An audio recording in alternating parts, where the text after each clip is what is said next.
ازاي لسه في نودلز ب5 جنيه؟ ازاي في نودلز كوري ب5 جنيه بدل 55 و65 جنيه؟ هنجرب مع بعض نودلز ماربيلا بطعم اللحمه، بطعم الخضار، بطعم الفراخ اليح، وطبعا نجم الليله نودلز الكوري ام5 جنيه. هنجرب اول حاجه اللحمه، بما ان اللحمه ب 300 جنيه.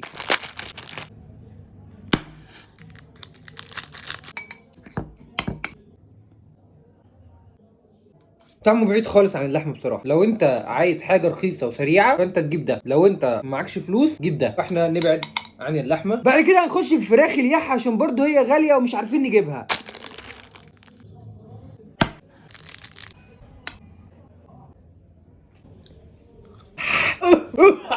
ميه.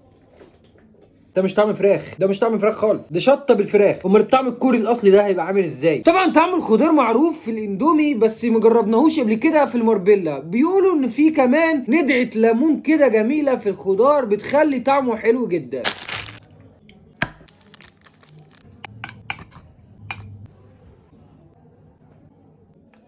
حلو ده يا جدعان، خضار حلوه جدا فيها اللي هي لدعه الليمون دي، خليها الطعم حلو والخضار باين. هو فعلا ماربيلا عرفت تعمل نودلز كوري ب5 جنيه. يا رب يطلع قد التوقعات وما يطلعش طعم وحش بس.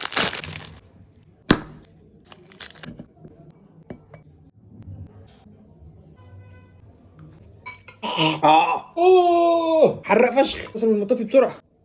هو ده الكوري الاصلي؟ لا محدش يجيبه.